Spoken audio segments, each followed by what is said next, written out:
revive thy work in the midst of the year.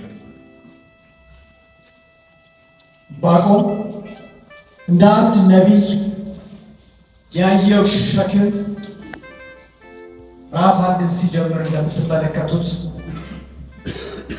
ሸክም የተጫነች አህያ የሚያቃስተውን ያህል ወይም የምታቃስተውን ያህል ሲያቃስት ሲጮህ ታገኙታላችሁ።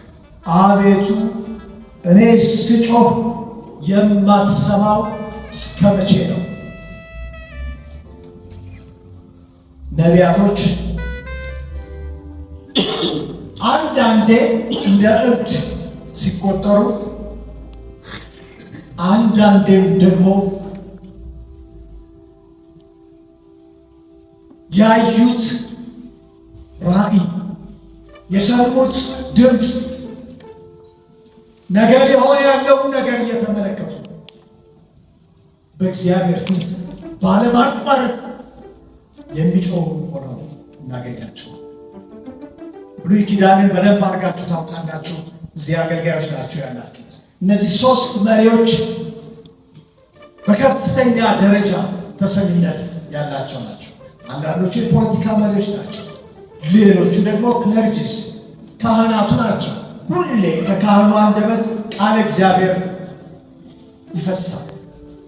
ሶስተኛው ካሪዝማቲክ ሊደርስ በመባል የሚታወቁት ነቢያቱ ናቸው። መልካም ነገር ሲናገሩላቸው ነገስታቱ በር ይከፍቱላቸዋል፣ ቤተ መንግስት ይከፈትላቸዋል፣ ካህናቱ ያሞግሷቸዋል። ግን ደግሞ ጠንከር ያለ መልእክት ሲናገሩ እነዚህ እብዶች ናቸው ይሏቸዋል። ዕንባቆም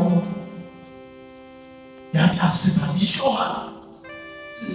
በሀገር ውስጥ ያየውን ነገር፣ በከተማ ውስጥ ያየውን ነገር፣ በቤተ መቅደስ ውስጥ ያየውን ነገር አይቶ እግዚአብሔር እንዲህ ይለዋል፣ አቤቱ እኔ ስጮህ የማትሰማው እስከ መቼ ነው? አትሰማም እግዚአብሔር ነው። ባልቻ ጋብቻ ቤተ መቅደስ የቤተ መቅደስ አገልጋዮች ሕግህን ጥሰዋል። የቤተ መንግስት አለቆች ፈቃዳቸውን ይፈጽማሉ። ሕዝቡም ደግሞ ልቅ ወጥቷል። እግዚአብሔር ሆይ እስከ መቼ ዝም ትላለህ? የዕንባቆም ጸሎት ነበር፣ ጩኸት ነበር። እውነት እግዚአብሔር ይሰማል። ጆሮን የሰጠ እግዚአብሔር እውነት ይሰማል። ዓይንን የሰጠ እግዚአብሔር እውን ያያል። ብዙ ጊዜ የምንጠይቀው ጥያቄ ነው። ቁጥር 5 ላይ እናንተ የምትንቁ ሆይ አንድ ቢተረክላችሁ እንኳ የማታምኑትን ስራ በዘመናችሁ ሰራ። የማይታመን ጉባኤው አሜን ሊሆን አይደለም። እናንተ አገልጋዮች ናቸው። አሜን የሚያስብል ነገር አይደለም። ከሰሜን ባቢሎንን እጠራለሁ። ያ ባቢሎን የተገለጠበትን መንገድ ዕንባቆምን ስታጠኑ ታገኙታላችሁ። ከባድ ሕዝብ እጠራለሁ። ሕዝቤ በባቢሎናውያን ገባ። የማይታመን ስራ እንሰራ።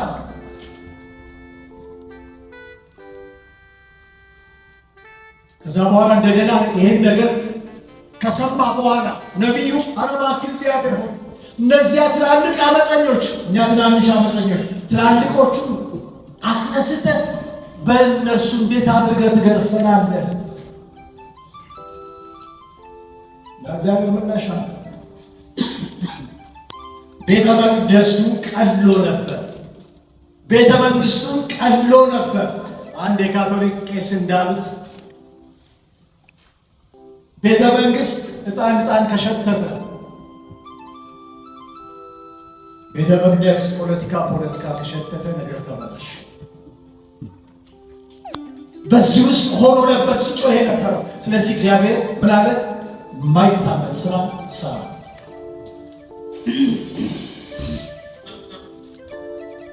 በመጠበቂያዬ ላይ እቆማለሁ፣ በአምባ ላይ እወጣለሁ። የሚናገረኝንም ስለ ክርክሬ የምመልሰውን አውቅ ዘንድ እመለከታለሁ። እግዚአብሔር መለሰልኝና ምዕራፍ 2ን ሲዘጋው እግዚአብሔር ግን በተቀደሰ መቅደሱ አለ፣ ምድርም ሁሉ በፊቱ ዝም። ሰዎች አያይም ብላችሁ አይሰማም ብላችሁ ራሳችሁን አታሞኙት። ጽዋ እስኪሞላ ድረስ እግዚአብሔር ዝም ይላል። ጽዋ እስኪሞላ ድረስ። ምዕራፍ 3 ላይ ሲመጣ ግን ሙግቱን ያቆምና በእግዚአብሔር ፊት ይጸልያል። የነቢዩ የዕንባቆም ጸሎት በመዝሙር አቤቱ ዝናህን ሰምቼ ፈራሁ። አቤቱ በዓመታት መካከል ሥራህን ፈጽም፣ በዓመታት መካከል ትታወቅ። አቤቱ ከዚህ ቀደም ያደረግከውን ድንቅ ሥራ ሁሉ አሁንም በዘመናችን ደግመህ አድርግ። Revive thy work in the midst of the year።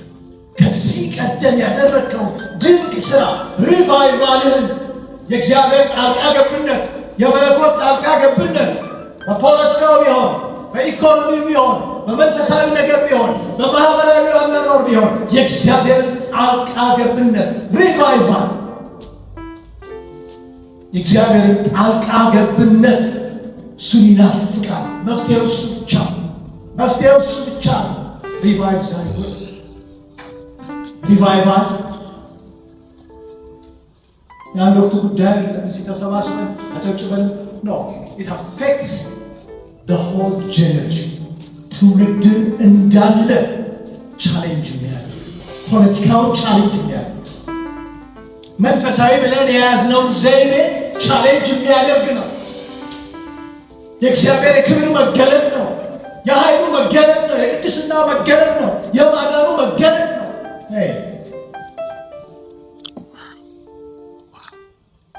ዛሬ አለን ብለን የምንለውን ክብር የሚያስጥለን የእግዚአብሔርን ክብር ብቻ የምናፍቅበት ይሄ ሪቫይቫል በሚሆንበት ጊዜ ምን ይሆናል? የኢንዶኔዥያን ታሪክ ማየት ትችላላችሁ። 90% የነበረው የእስልምናውን ቁጥር ወደ 30% የመታው ያ የእግዚአብሔር አስደናቂ መገለጥ ሪቫይቫል ልንጮህበት ተያይዘን እርስ በርስ አንተ ባነ የምንባባልበት ሳይሆን ተቆራርጠን ተያይዘን አቤቱ እግዚአብሔር ሆይ ወደ ምድራችንና ወደ ሕዝባችንና ወደ ከተማችንና ማዳን